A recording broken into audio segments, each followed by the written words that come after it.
നമ്മോടൊപ്പം ഉള്ളത് സ്മിത. പിന്നെ ഇവിടെ പ്രവാസി ജീവിതത്തിൽ സ്മിത വളരെ എന്താണ് എനർജറ്റിക് ആയിട്ടുള്ള ഒരു ലേഡിയാണെന്നാണ് ഞാൻ കേട്ടിരിക്കുന്നത്. പിന്നെ വർക്ക് ചെയ്യുന്നുണ്ട് അല്ലേ? അതെ കലാ ചേച്ചി. സാംസ്കാരിക രംഗത്തൊക്കെ വളരെ പ്രഗത്ഭയാണ്. അതൊക്കെ അറിയാം. ഇപ്പം എന്താ വർക്ക് ചെയ്യുന്നത്?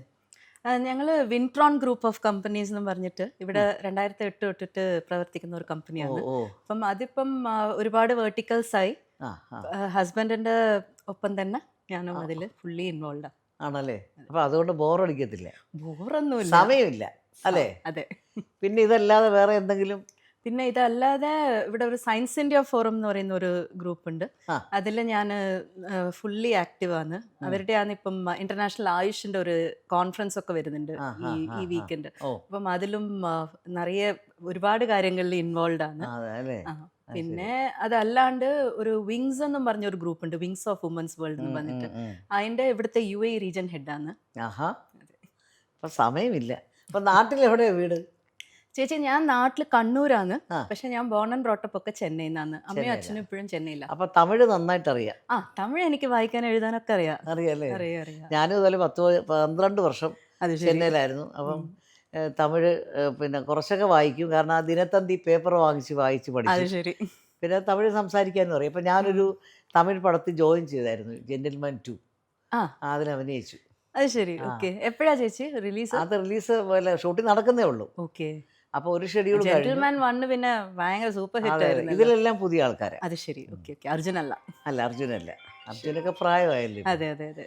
അപ്പം അങ്ങനെ പോകുന്നു കാര്യങ്ങളൊക്കെ. Okay okay. അപ്പോൾ ഹസ്ബൻഡിനെ ഹെൽപ്പ് ചെയ്യുന്നു അതെ ചേച്ചി. അല്ലേ? അതെ. പക്ഷെ ഒരു കാര്യം കേട്ടോ, ഈ ഭയങ്കര ഭംഗിയുള്ള ഒരു വീട് താങ്ക് നമുക്കൊരു യു. സന്തോഷമാണ്. അതെ അതെ അതെ. ഇവിടെ വന്നിട്ട് ഈ ഉം. ദുബായിലൊക്കെ വന്നിട്ട് ഇങ്ങനെ നല്ല വീടൊക്കെ ഉണ്ടാക്കി താമസിക്കുക, എന്നുവെച്ചാൽ മലയാളി. നമുക്ക് ഇപ്പം നാട്ടില് നമ്മള് എത്ര വലിയ വീട് വെച്ചാലും അതെ, ഞങ്ങൾ മൊത്തം ഇവിടെ തന്നെയാ. അപ്പൊ ഈ നാട്ടിൽ തീർച്ചയായിട്ടും. 10 ദിവസം പോയിട്ട് വരുമ്പോ നമുക്കൊരു നിന്നൊരു സുഖം കിട്ടില്ല. അതെ, പിന്നെ ഇവിടെ ഒരുപാട് ചെടികളൊക്കെ വെച്ചിട്ടുണ്ടല്ലോ. അതെ അതെ, നിറയെ ചെടിയുണ്ട്, പൂക്കളും ഉം. പിന്നെ ഡേറ്റ്സും എല്ലാം അതെ അതെ അതെ. വെച്ചിട്ടുണ്ട്. ഓറഞ്ച്. അത് ഞാൻ ആ ഒരു പുറത്തൊരു ചെടി നല്ല വയലറ്റ് കളറിൽ, ആ. എന്തൊരു കളർ ചെടി, നമ്മുടെ നാട്ടിലൊന്നും കാണാനേ ഇല്ല. പിന്നെ ഇവിടുത്തെ ഈ ക്ലൈമറ്റ് കൊണ്ട് നമുക്ക് ചെടിയൊക്കെ വേഗം കിട്ട്. ശരിയാവും. അതെ. ഉം, ഉം. പക്ഷെ സമ്മറില് അതേപോലെ പോവും. ഞാൻ ഇതുപോലെ ഈ റോഡിൽ കൂടെ ഒക്കെ യാത്ര ചെയ്യുമ്പോഴേ ഉം. ഇവിടെ എന്ത് നീറ്റാണ്. അത് ശരിയാ. പിന്നെ പണ്ട് ഞാൻ 76 വരുമ്പം ചെടികളോ പരിപാടികളോ ഒന്നുമില്ല. ഇപ്പം അതങ്ങനെയല്ല. ഇപ്പം ഇതൊരു മരുഭൂമിയാണെന്നൊക്കെ പറഞ്ഞറിയിക്കണം. അതെ അത് ശരിയാ. കാരണം അത്രയും പിന്നെ ചെടികളും ഉം. വലിയ വലിയ മരങ്ങളും ഒക്കെ ഉണ്ട്. അതെ അതെ യാത്ര ചെയ്യുമ്പോൾ കാണുമ്പോൾ വളരെ സന്തോഷം. ഒരു ചെറിയ കാരണം ഇപ്പോൾ ഇവിടെ ഉള്ള ആൾക്കാരെ കാണുമ്പോൾ ഞാൻ വിചാരിക്കുന്നു 10 പേരുണ്ടെങ്കിൽ 5 പേരും മലയാളികളാണ് അത് ശരിയാ. അല്ലേ? അത് ഒരു മിനി കേരള പോലെയാണ് ഇവിടെ. അതെ അതെ. പിന്നെ ചേച്ചിയുടെ വിശേഷങ്ങൾ എന്തൊക്കെയാ? ഇപ്പം വേറെ ഏതൊക്കെയാ പടങ്ങൾ ചെയ്യുന്ന ചേച്ചി? ഇപ്പം ഞാൻ എൻ്റെ ഒരു കാലിൻ്റെ സർജറി കഴിഞ്ഞപ്പോൾ ഒരു 4 മാസം. അപ്പോൾ അതിൻ്റെ ഒരു ഗ്യാപ്പ് ഞാനിപ്പോൾ സീരിയലിൽ പോയില്ല. ആഹാ. പിന്നെ 1-2 സീരിയലാകുമ്പോ ഭയങ്കര ടൈറ്റ് ആ, സ്കെഡ്യൂൾസ് അതെ അതെ ആയിരിക്കും അതെ. അല്ലേ? അപ്പോൾ അത് നിൽക്കണമായിരുന്നു. പിന്നെ ഒറ്റക്കൊമ്പൻ ഇപ്പോൾ അഭിനയിച്ചുകൊണ്ടിരിക്കുന്നുണ്ട്, സുരേഷ് ഗോപിയുടെ. അത് ശരി. പിന്നെ വേറൊരു പടം അനന്തം കാണാം, അത് തീർന്നിരിക്കുക. ആ, അത് അങ്ങനെ ശരി. പോകുന്നു കാര്യങ്ങളൊക്കെ. പിന്നെ ഞാനും മക്കളൊക്കെ UK ആയപ്പോൾ പിന്നെ തനിച്ചാണ് വീട്ടിൽ. അത് ശരി. അപ്പോൾ ഇങ്ങനെ ഇപ്പം പിന്നെ കഴിഞ്ഞ പ്രാവശ്യം ബർത്ത്ഡേ വന്നിട്ട് ഇവിടെ ഒമാനിലായിരുന്നു. ഓ. അപ്പോൾ ഞാനിങ്ങനെ അയച്ചു, ഷാജി എനിക്ക് നല്ല പരിചയമുണ്ട്. അപ്പോൾ ഷാജിയോട് ഞാൻ പറഞ്ഞു, ഷാജി ഞാൻ തനിയെ ഇവിടെ നിന്ന് എന്ത് ബർത്ത്ഡേ ആഘോഷിക്കാനേ, ഇവിടെ ഞാനെന്നാ. ചേച്ചി തനിച്ചാവുകയോ ഇല്ല. അപ്പം എന്നോട് പറഞ്ഞു ഷാജി, എന്നാ നമുക്ക് ഇങ്ങോട്ട് വാ, ഉം. നമുക്ക് എല്ലാവർക്കും ഇവിടെ ആഘോഷിക്കാം. ഉം. അല്ല, അതുകൊണ്ട് എന്തോ ഇപ്രാവശ്യം വന്നപ്പോൾ ഒരു 5-6 ദിവസം ഉണ്ടായിരുന്നു, കുറേ മലയാളികളെ കാണാൻ ഉം. പറ്റി. പിന്നെ ഏറ്റവും വലിയ സന്തോഷം എന്ന് വെച്ചാൽ യൂസഫ് അലി അദ്ദേഹത്തെ അത് ശരി. കാണണം എന്ന് ഒരുപാട് നമ്മൾ നോക്കിയിരുന്നായിരുന്നു. ഉം, ഉം, അപ്പോൾ ഉം. അത് സാധിച്ചു. അത് ശരി.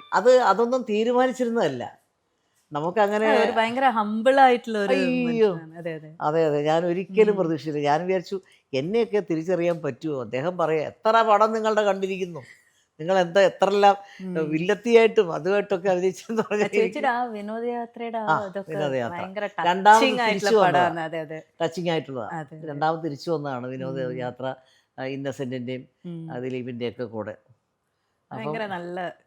അതെ, അപ്പോൾ അതൊക്കെയാണ് എൻ്റെ ഒരു വിശേഷം. കാരണം ഞാനും ഇതുപോലെ വെറുതെ ഇരിക്കില്ല. എനിക്ക് കൂടുതലും ഷൂട്ടിങ്ങും പരിപാടി ഇല്ലെങ്കിൽ ഞാനൊന്ന് ഈ സിനിമയ്ക്ക് പോകും.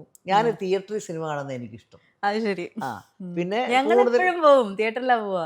കൂടുതലും ഉം. അമ്പലങ്ങളിലുള്ള പ്രാർത്ഥനയും ഇതൊക്കെ ഉം. ആയിട്ടാണ് ഞാൻ നടക്കുന്നത്. അതിന് മനസ്സിനൊരു സമാധാനം. കാരണം എന്താ അറിയുമോ, നമ്മൾ ഈ പിന്നെ നമ്മളൊരു അമ്പലത്തിൽ പോകുന്നു, ഉം. ഈശ്വരനോട് പ്രാർത്ഥിക്കുന്നു, പ്രാർത്ഥിക്കുമ്പോൾ നമ്മുടെ മനസ്സിലുള്ളതെല്ലാം തുറന്നു പറയാം അല്ലേ? ശരിയാ. ഈ ദൈവം ആരോടും പറയത്തില്ല ഇവരിങ്ങനെ വന്ന് പറഞ്ഞേച്ചു പോയി എന്ന്. അത് ശരി. അത് പറയത്തില്ല. പിന്നെ മനസ്സമാധാനം നമുക്ക് പറയേണ്ടൊക്കെ അങ്ങോട്ട് സംസാരിച്ചിട്ട് വരാം. എല്ലാം അതെ, സംസാരിക്കാം. അതെ. പണ്ട് നമ്മൾ സ്കൂളിൽ പഠിക്കുമ്പോൾ ഇത്രയൊന്നും പറയാനില്ല. ഉം. എനിക്ക് പിന്നെ പരീക്ഷ ജയിപ്പിക്കണേ രക്ഷിക്കണേ ഇതേ ഉള്ളൂ. ഇപ്പം അങ്ങനല്ല. ഇപ്പോൾ ഒരുപാട് കാര്യങ്ങൾ പറയാനുണ്ട്. ഉം. അപ്പം ഞാൻ എപ്പോഴും അമ്പലത്തിൽ ചെന്നാൽ എല്ലാവർക്കും എന്നെ അറിയാം. അപ്പോൾ ഇപ്പം ഞാൻ കുറച്ചൊന്ന് താമസിച്ചാൽ അവിടെ ഉള്ള ആൾക്കാർ വൈകിയല്ലേ? വൈകിയല്ലോ എന്ത് പറ്റി ഉം. അങ്ങനെ. പക്ഷേ ഞാനതിലാണ് ഒരു സന്തോഷം കണ്ടെത്തുന്നത്. പിന്നെ പിള്ളേരും ഒന്നും ഇല്ലല്ലോ ഇവിടെ. പക്ഷേ മക്കളൊക്കെ ദിവസവും 2 നേരം വിളിക്കും. ഉം. പിന്നെ ഇപ്പം നമുക്ക് ഇതിൽ വീഡിയോ ഇതിൽ കാണാമല്ലോ. അതെ, ഇപ്പൊ കണ്ട് സംസാരിക്കാം. അതെ അതെ. എത്ര കുട്ടികളാ? എനിക്ക് 2 പെൺകുട്ടികളാണ്. ആ മൂത്താള് മെഡിസിൻ പഠിക്കാന്ന് മൈസൂർ JSS ഇപ്പൊ ആ. സെക്കൻഡ് ഇയറാ. ആ. രണ്ടാമത്തെ ആള് 8ലായിട്ട്. അത് ശരി. ഞാൻ ഡാൻസ് കണ്ടല്ലോ. അതെ. അവള് നന്നായി ഡാൻസ് ചെയ്യുന്നുണ്ട്. വർഷയും വാണിയും. വർഷയും വാണി. അപ്പോൾ നാട്ടിലിപ്പം അമ്മയും അച്ഛനും അവരൊക്കെ ഉണ്ടോ? അമ്മയും അച്ഛനും ചെന്നൈയിലാണ്. ചെന്നൈയിലാ. ഉം. അപ്പം നിങ്ങൾ ഇടയ്ക്ക് പോകും.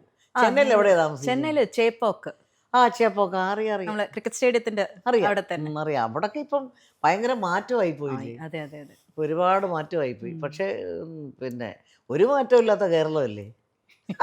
കേരളത്തിലും മാറ്റങ്ങളായി. സിറ്റിയൊക്കെ മാറ്റങ്ങൾ അത് ഒരുപാട് കുറച്ചുകൂടെ നമ്മൾ വ്യത്യാസമായി, പല അതെ. സ്ഥലത്തും പോകുമ്പോൾ നമുക്ക് ഒരു കൊച്ചിയൊക്കെ എന്താ തിരക്ക് ഇപ്പം. ഒരു ഫാക്ടറിയോ പരിപാടിയോ ഒന്നുമില്ല. ആ, ശരി. അങ്ങനെയുള്ള കാര്യങ്ങളൊന്നുമില്ല. ഉം. അപ്പോൾ ഇനി അതല്ല ഇനിയും വരും എന്ന് വിചാരിക്കുന്നു. ഇനിയിപ്പോൾ നമ്മുടെ റോഡൊക്കെ ശരിയായിക്കൊണ്ടിരിക്കുക. ഇപ്പൊ എല്ലാം നല്ല എന്താ ഹൈവേ അതെ. അതുകൊണ്ട്. അപ്പം നമുക്ക് അതിലെങ്ങനെ പോകുമ്പോഴെന്ന് വെച്ചാൽ ഒരു 2-3 മണിക്കൂർ കൊണ്ട് എറണാകുളത്തെത്താം. അതെ അതെ. അങ്ങനെയുള്ള കാര്യങ്ങളൊക്കെയാണ് നടക്കുന്നത്. ഉം. എന്തായാലും കാണാൻ സാധിച്ചതിൽ വളരെ വളരെ സന്തോഷമുണ്ട്. സന്തോഷം ചേച്ചി. ഓക്കെ ചേച്ചി. ശരി. നമസ്കാരം.